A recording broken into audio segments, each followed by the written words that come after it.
Hello friends, इस वाले video में हम कुछ क्वार्टर फोर के बिजनेस अपडेट के बारे में डिस्कस करेंगे। ठीक है, तो जिन कंपनियों के बारे में डिस्कस करेंगे उसका नाम है उत्कर्ष स्मॉल फाइनेंस बैंक।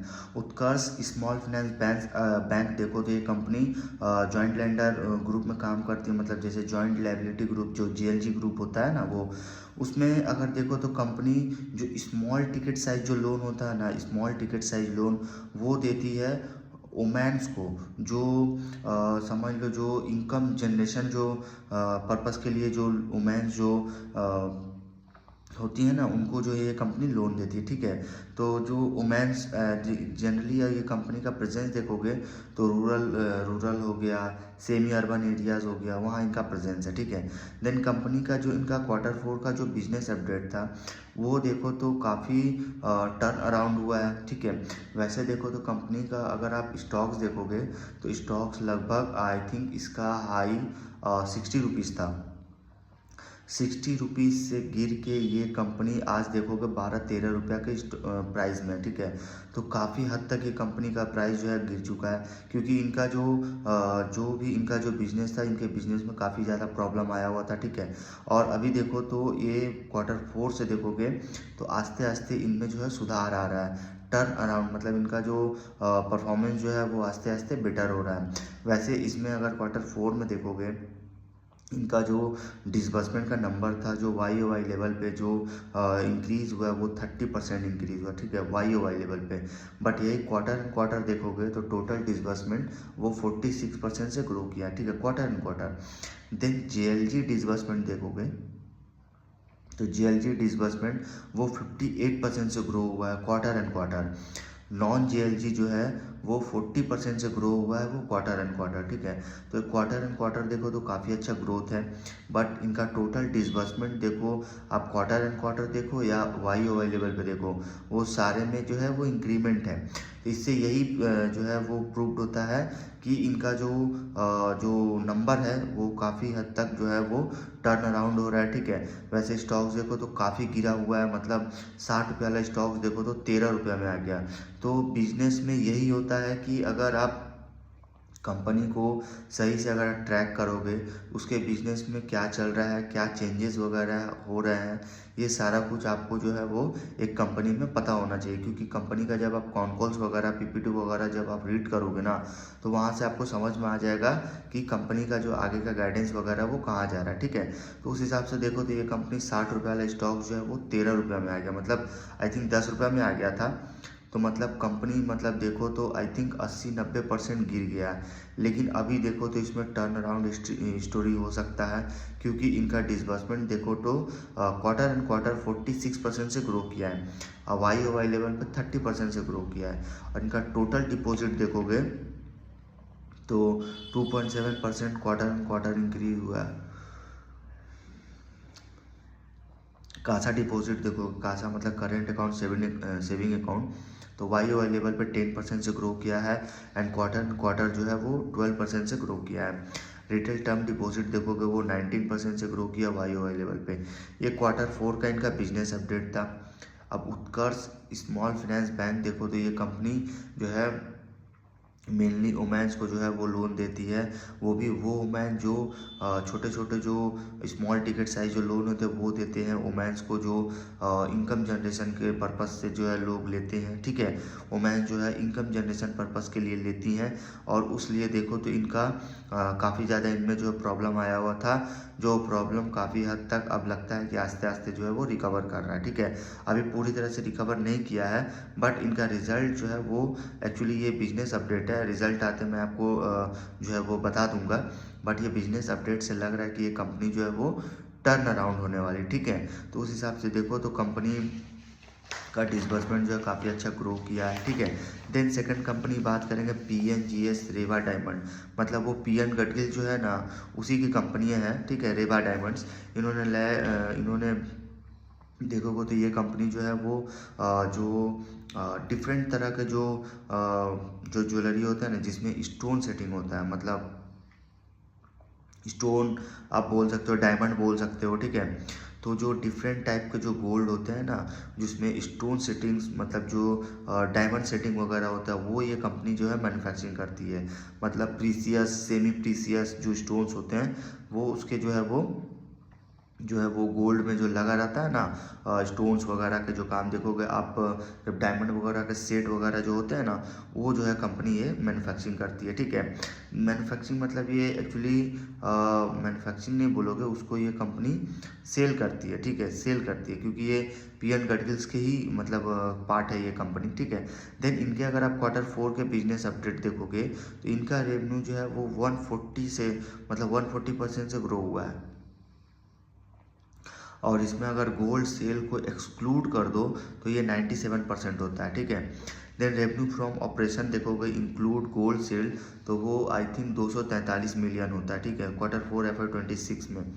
देन इनका देखो तो काफ़ी ज़्यादा कंज्यूमर डिमांड इंक्रीज़ हो रहा है, देन वॉल्यूम ग्रोथ काफ़ी ज़्यादा इंक्रीज़ हो रहा है। और इसके लिए जो इनका न्यूली ब्रांड जो फॉर्म है वो स्ट्रॉन्ग ब्रांड एफिनिटी, मतलब इनका जो ब्रांड तो न्यू है बट इनका जो लीगेसी है, मतलब जो इनके ग्रुप जो है वो पीएन गडगिल्स है, जो काफ़ी पुरानी मतलब काफ़ी पुरानी ग्रुप है, काफ़ी पुरानी कंपनी है। मतलब देखो तो 150 साल से कंपनी काम कर रही है, ठीक है, तो वो ग्रुप की कंपनी है, ठीक है। देन इसके साथ इनका अगर आप डिमांड देखो तो काफ़ी ज़्यादा डिमांड है, क्योंकि ये जो कंपनी जो सामान जो ये सेल कर रही है, मतलब जो गोल्ड के जो डिफरेंट टाइप्स ऑफ गोल्ड, मतलब उसमें आप अगर डायमंड्स वगैरह के सेट वगैरह अगर आप देखे हो तो वो ये कंपनी सेल कर रही है, ठीक है, डायमंड वगैरह का सेट। और उसमें काफ़ी हाई मार्जिन बिजनेस है, क्योंकि कोई भी स्टडेड पार्ट वाला जो बिजनेस होता है वो काफ़ी हाई मार्जिन वाला बिजनेस होता है, ठीक है। तो उस हिसाब से देखो तो इसमें भी सेल देखो तो काफ़ी अच्छा डिमांड आया हुआ है, और काफ़ी अच्छा इनमें वॉल्यूम ग्रोथ आया हुआ, ठीक है। देन इनके फेस्टिव सेल देखोगे, फेस्टिव सीजन का सेल, तो कंपनी देखो तो हाल ही में इनके आईपीओ आए हैं, ठीक है, लेकिन इनके फेस्टिव सीजन के सेल देखोगे ना, तो अगर आप देखो तो मतलब गुड़ी पाड़वा का अगर आप सेल देखो तो 70 मिलियन का इनका कंपनी जो है रेवेन्यू जनरेट किया था, ठीक है, 70 million as compare to 20 million in last, मतलब लास्ट ईयर 20 मिलियन का था, इस ईयर 70 मतलब 70 मिलियन का हुआ, ठीक है, तो काफ़ी अच्छा ग्रोथ आया। देन उस हिसाब से देखो तो काफ़ी काफ़ी अच्छा जो है वो ग्रोथ आया। देन इनका स्टोर एक्सपांसन देखो तो कंपनी जो है वो नए नए स्टोर जो है वो ओपन कर रही है, और सारे स्टोर्स देखो तो कोको मॉडल पे कंपनी जो है वो स्टोर ओपन कर रही है, ठीक है। देन कोको मॉडल जो हो गया, कोको मॉडल से इनका क्या हो रहा, मतलब इन्होंने गाइडेंस भी दिया है कि अगले 24 मंथ में, मतलब अगले 2 साल में जो है वो 15 स्टोर जो है वो खोलेंगे, सब कोको मॉडल पे होंगे, और ये कोको मॉडल पे ही कंपनी का स्टोर एक्सपांसन हो रहा, जिससे आगे भी काफ़ी अच्छा ग्रोथ आएगा, ठीक है। और उस हिसाब से देखो तो इन्होंने जो गाइडेंस दिया है, इन्होंने एक्चुअली टोटल स्टोर जो इनके देखोगे अभी 36 स्टोर है, जिसमें 2 कोको मॉडल पे स्टोर है, बाकी जो 34 है वो SIS स्टोर है, ठीक है, SIS मॉडल पे स्टोर है, ठीक है। तो इनमें काफ़ी हेल्दी ग्रोथ है, काफ़ी अच्छा वॉल्यूम ग्रोथ है। और ये वाला सेगमेंट देखो तो आई थिंक ये सेगमेंट से काफ़ी अच्छा इस ग्रुप को जो है वो बेनिफिट हो सकता है, क्योंकि ये स्टोन्स डायमंड वाला पार्ट का जो है ये कंपनी काम कर रही है, जिसमें मार्जिन जो है काफ़ी ज़्यादा होगा, जिसमें मार्जिन की वजह से अगर मार्जिन ज़्यादा होगा तो उस हिसाब से देखो तो कंपनी का रेवेन्यू वगैरह, एबिटा मार्जिन वगैरह सारा कुछ इंक्रीज़ होगा। तो काफ़ी अच्छी कंपनी है, इन्होंने गाइडेंस भी बहुत अच्छा दिया है, ठीक है। वैसे हाल ही में इन्होंने मतलब इनके आईपीओ आए थे, ठीक है, तो हाल ही में ये लिस्ट हुई है, और इनका रिजल्ट भी काफ़ी अच्छा है। फेस्टिव सीजन का इनको भी से जो है डिमांड अच्छा मिलेगा, ठीक है। तो उस हिसाब से कंपनी देखो तो काफ़ी अच्छा इन्होंने रिजल्ट दिया, ठीक है, 140% से कंपनी का रेवेन्यू ग्रो किया है। देन थर्ड कंपनी के बारे में डिस्कस करेंगे, जिसका नाम है आनंद राठी वेल्थ, ठीक है, आनंद राठी वेल्थ मैनेजमेंट।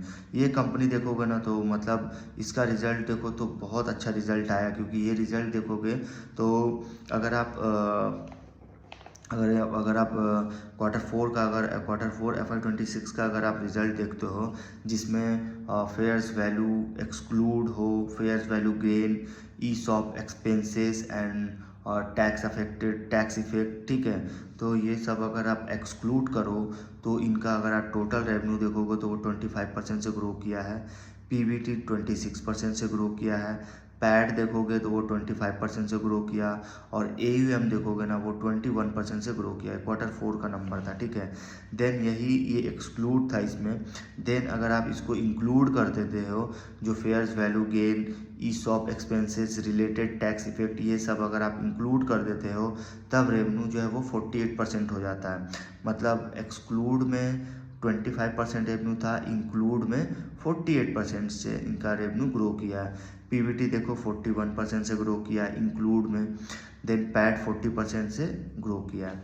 अगर आप पूरे FY26 का अगर आप रिजल्ट देखोगे, अगर कंपेयर करोगे लास्ट ईयर FY25 से FY26 का, तो इनका हाँ, इनका अगर आप AUM देखोगे वो 21% से ग्रो किया है, रेवेन्यू 22% से ग्रो किया है, ठीक है।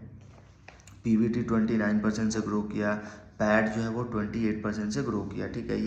ये रिजल्ट था आपको ईयरली वाइज, मतलब FY25 टू 1, मतलब अगर देखो अप्रैल 2025 से मार्च 2026, ठीक है। ये 1 ईयर का पूरा मतलब रिजल्ट था। देखा जाए तो इनका टोटल रेवेन्यू जो है 25% से ग्रो कर रहा है, मतलब काफ़ी अच्छा। और ये Q4, मतलब Q4 का जो नंबर है ना, मतलब काफ़ी आउटस्टैंडिंग। मतलब इनका AUM 21% से ग्रो कर रहा, सेल जो रेवेन्यू जिसको बोलते हैं वो 25% से ग्रो कर रहा है, ठीक है। वैसे इनका रेवेन्यू देखो तो वो 25-30% से ग्रो करता है इनका रेवेन्यू, ठीक है। देन अगर आप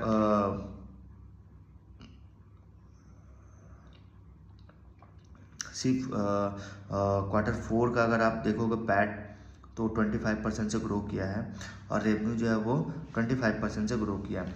वैसे ये कंपनी का देखो तो इतना अच्छा रिजल्ट आया, बट ये रिजल्ट के साथ अगर आप इनका वैसे इन्होंने जो है वो बोनस का अनाउंस किया, ठीक है। तो इन्होंने बोनस का अनाउंस किया, 1:1 का इन्होंने बोनस का अनाउंस किया है। देन ₹7 पर शेयर का इन्होंने डिविडेंड भी जो है अनाउंस किया है। वैसे इंटरिम डिविडेंड जो था इनका वो ₹6 पर शेयर था, इसमें इन्होंने डिविडेंड दिया ₹7 पर शेयर। मतलब पूरे FY26 में देखोगे तो ₹13 पर शेयर इन्होंने डिविडेंड जो है वो अनाउंस किया है, ठीक है। तो वैसे ₹7 पर शेयर इनका डिविडेंड अनाउंस किया हुआ है। इनका ROE देखो तो 46.7% है, काफ़ी अच्छा ROE है। ROE इंक्रीज मतलब बिजनेस में ग्रोथ है, ठीक है।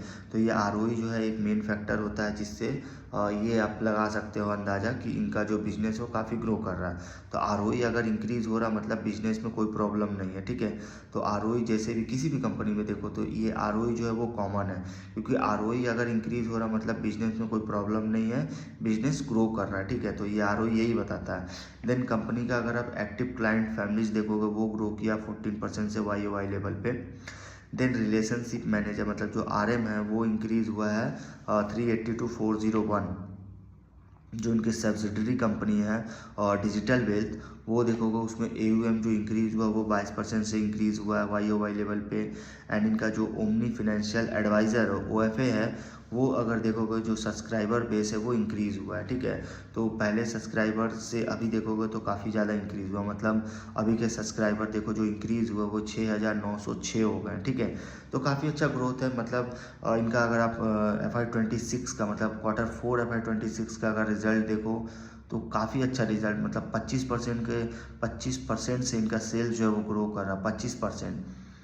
पैट 25% से ग्रो कर रहा है, AUM 21% से ग्रो कर रहा है, ठीक है। PBT 26% से ग्रो कर रहा है, मतलब काफ़ी अच्छा इनका रिजल्ट आया, ठीक है। वैसे कंपनी देखो तो 25-30% से कंपनी ग्रो कर ही रहा है, ठीक है। उस हिसाब से देखो तो कंपनी का रिजल्ट, ये Q4 का इनका रिजल्ट मतलब बिजनेस अपडेट था जो हमने डिस्कस किया। काफ़ी अच्छी कंपनी है। वैसे ये कंपनी देखो तो वेल्थ मैनेजमेंट में जो है काफ़ी अच्छी कंपनी है, ठीक है। तो ये इनका Q4 का बिजनेस अपडेट था, ठीक है। देन इन्होंने बोनस और डिविडेंड दोनों इन्होंने अनाउंस किया है, ठीक है। इस वीडियो में यहीं तक रखते हैं।